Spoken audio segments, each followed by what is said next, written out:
He's gonna make up a story that I tried to make her, she wouldn't go with me, and I'm abusing her. He calls my wife and tells my wife, Junior, Carmine Persico, is gonna kill your fucking husband. He tried to make Ralphie Ranga's wife.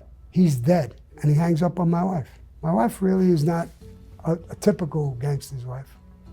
I come home, she's hysterical crying. What did you do? What are you talking about? What I did? What did I do? What are you crying about? And she says, you tried to make Ralphie's wife. What are you, crazy? Who told you that? Ralph called me and told me, and she told me everything he said. So I said, Deb, listen to me, baby, stop crying. This life is so technical. Make sure that every word you tell me is exactly right. Tell it to me again. If there's anything wrong, we're through. She tells me the same story, she can't even stop crying. I go inside, I go in the drawer, I get a gun, I get in my car, and I go to Ralphie's house. I go to the door, and we were like good fellas. We all lived together. So Ann, his wife, comes to the door. Hey, Sammy, what's up? I says, I had taken out the gun. I had it by the back by my ass. As soon as he came to the door, I was gonna kill him, right in front of Ann. And I was so hot. She said, did something go wrong? Ralph took off an hour or two ago. Is there a problem? No, there's no problem. Just tell him I was here. So when I went to turn to walk, she saw the gun. Mm. And she told Shorty and Ralph, and he came to the house with a gun to kill Ralph. So I'm supposed to get a tremendous beating. They're setting me up. The old man Rizzo comes to me again, found out about it, and said, don't go to this meeting. I said, how could I not go? These are my people. John, this is none of your business. You're with the Gambinos. It's none of your business. That's what you're going to be told. You can't do nothing for me. He said, well, you got to do something. What do you want me to do, run away? I didn't do nothing. So he stays with me. We go and see Shorty. Shorty gets together and says, listen, John, this is none of your business. But John tells him, listen, it's none of my business, you're right. But I want to tell you what I saw. And he tells him exactly what happened. He said, Louis Melito, who's in the car, you want him to come in? He was there. Ali Boy was with the Genovese people, he was there. Mikey, who's with these people, he was there. You want to talk to all of them? That's not what happened.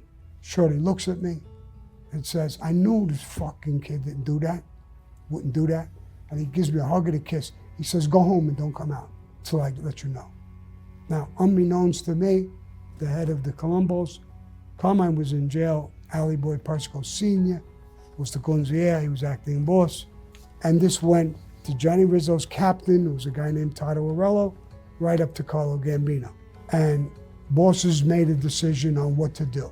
The next day I would get in Tato's car. I knew his son, but I never knew him. I knew he was a heavyweight gangster. He was a captain, a heavyweight. I get in his car and we go down to Carroll Street, downtown Brooklyn. They talk a little bit. Ali Boy Persico calls me on the side. He said, we know the whole thing. I should give you permission to kill Ralph, what he did. He mentioned my brother's name. If you would have got killed, your wife would have thought my brother did it or ordered it. He deserves to get killed for that. But what he did to you, he deserves to get killed. But I can't tell you to kill him because he's Shorty's brother. We can't do it. So we're going to reach a conclusion here on what's going to happen. We're definitely not going to kill you. You didn't do nothing. And you acted like a fucking man. Were you going to shoot him when you got to the door? Absolutely. That's why I had the gun out. I was definitely going to shoot him.